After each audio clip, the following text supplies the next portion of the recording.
Okay,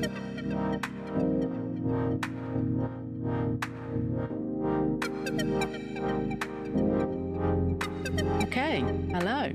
Hi, welcome back to Leave Me Alone, the podcast where I talk so you don't have to. If you're new here, welcome. This is a low-pressure, antisocial safe space. No icebreakers, no forced interaction. You don't even have to pretend like you're enjoying this. If you've been here before, thank you for coming back, emotionally prepared for whatever nonsense I've experienced this week. Before we get into it, I need to address something because I'm still processing it. We hit 30 followers on Spotify this weekend. 30, which objectively is not a huge number, but emotionally massive, because when I started this podcast, I genuinely thought the only person listening would be my mum. And even then, not all the way through. So if you are one of the 30 people who chose to follow this antisocial little podcast, thank you. That actually means more than you realise. It's wild knowing people are willingly listening to me talk about life, toddlers and social anxiety. Just a bit of quick admin while I'm feeling brave. If you're listening on YouTube, please subscribe, like the video, comment literally anything. Hi, same. I also hate people. It helps more than you think.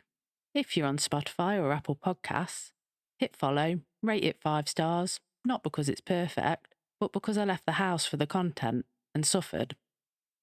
This is episode 6, and this week confirms something I already knew deep down. Every time I leave the house, I regret it. So it started on Sunday, a day that should legally come with a warning label once you have children.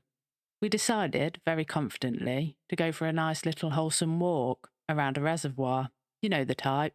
Fresh air, nature, family bonding, maybe a photo where everyone looks happy and no one's crying. Already mistake number 1. Fun fact before we continue, studies show that walking in nature reduces stress. What they don't tell you is that walking in nature with a toddler cancels that out immediately. So we start the walk, everything's fine at first. Our son is walking, the vibes are okay. I'm thinking, oh wow, maybe I was wrong about leaving the house. Halfway round, we realise something. We've gone too far. We can't turn back. It turns out this wasn't a cute little loop. This is a full-on commitment. This is now a full 5k walk. And at that exact moment, our toddler decided he was done with his legs. Parents will know. There's no warning. 1 second they're walking. The next second, they're suddenly a tiny medieval peasant in dire need of soup. He wanted to be carried. Now, another fun fact, the average 3-year-old weighs about 14 to 16 kilograms. That weight doubles when they're muddy, they're wet, and they've gone completely limp like a protester being removed from a road. And then it starts raining. Not lightly, aggressively. My son, thriving, jumping in puddles, rolling around in mud, absolutely feral. Then immediately, carry me. So now I'm soaked, covered in mud, holding a slippery child, walking up a hill, in trainers that were not designed for Bear Grylls nonsense. What was meant to be a wholesome walk turned into a survival challenge. By the end, I didn't even care anymore. I wasn't angry. I wasn't annoyed. I was humbled. Getting back into the car felt like returning from war. I sat down like I'd earned it, covered in mud, wet, exhausted, questioning every decision that led me here. And I said, with my whole chest, next weekend, we're staying inside. Which, if you're a parent, you already know is a lie. Because when you have kids, you don't stop, you don't rest, you don't have a nothing day. There is always an activity, a club, or something you've already paid for. So now you have to go. So yeah, let's talk about the following Sunday. Rugby tots. We missed last week's because my son needed a poo, which is honestly the most realistic reason plans get cancelled once you have kids. You don't say sorry something came up, you say sorry, bowel emergency. Now, rugby tots is actually great.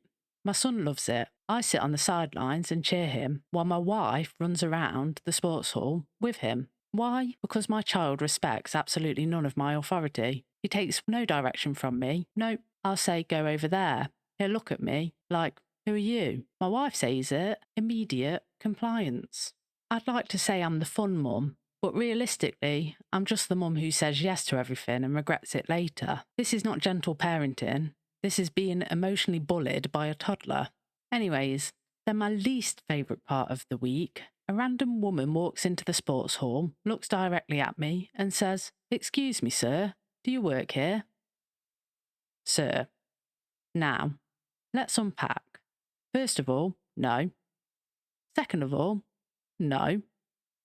Third of all, the people wearing rugby tots hoodies very clearly work here.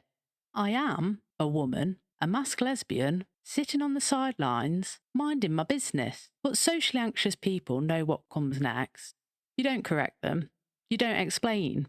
You just say, no, and then replay that moment for the next 6 to 8 business years. And here is another fun fact. People with social anxiety don't experience embarrassment once. We experience it repeatedly, on rotation, at 3 a.m. And this just validates my reason for hating people and why I'm so antisocial. Because people are unpredictable. 1 minute you're just existing. The next minute someone's calling you sir and your brain shuts down. And this is especially relatable if you're in a same-sex couple relationship. You're constantly being observed, questioned, or misunderstood, even when you're doing the most boring normal things imaginable, like watching rugby tots. Except it's not boring. I actually like it. I like watching my son run around completely unself-conscious, throwing himself into everything with zero shame. Every tiny tackle, every tumble, every moment of joy. It's chaotic, sure, but it's also brilliant. And watching him like that, it reminds me why leaving the house is sometimes worth it, even if I am anxious, even if strangers are calling me sir for no reason, even if I spent the first half of the morning negotiating snacks and shoes. Seeing him like this makes me feel like I survive for a purpose. It's like a little window into pure, unfiltered happiness, and also a reminder that tiny humans have zero regards for rules, authority, or my social comfort.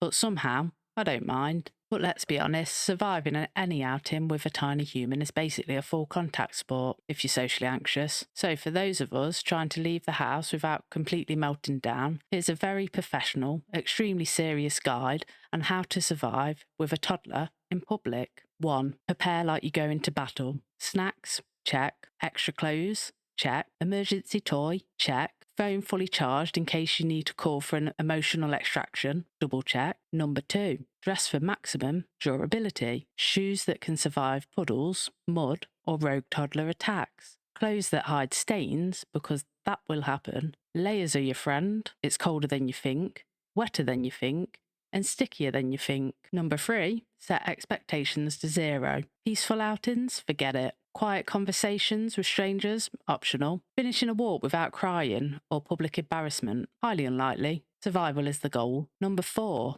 Pick your safe zones. Benches, the car, a corner cafe. Identify retreat points before chaos strikes. You'll need them. You might sit there silently judging other parents, but hey, it's still a win. And 5, I think I've said this in a previous episode, narrate the chaos. Pretend you're a nature documentary narrator. Here we see the parent attempting to extract the toddler from its natural habitat. Success is uncertain. Snacks are deployed as a negotiation tool. It just makes the experience cinematic and adds comedy value. And number 6, use the buddy system, if possible. Another adult is your lifeline. You provide emotional support. They provide physical support. If solo, snacks plus stroller plus determined state equals small chance of controlled chaos. So that, my friends, is my very professional survival guide on how to leave the house professionally with a tiny toddler. Because honestly, leaving the house sometimes feels like preparing for an expedition to another planet and surviving it. Muddy trainers, unpredictable toddlers, and awkward strangers included. It's nothing short of a victory. And the best part, you get to come home, collapse, and tell stories that make everyone else think, wow, that sounds exhausting. But really, it's just a standard Sunday. So yeah, that was a couple of days in my week. I left the house, nature humbled me, my toddler tested my physical limits, and a stranger reminded me why I prefer being at home. If you're a parent, I see you. If you're in a same-sex relationship, I really see you. If you're introverted, antisocial, or socially anxious, thank you for surviving another week. And if you didn't leave the house, honestly, elite behaviour. If this episode made you laugh, feel seen, or feel slightly less alone, hit follow, hit subscribe, and come back next week when I again ignore my own boundaries. Until then, leave me alone.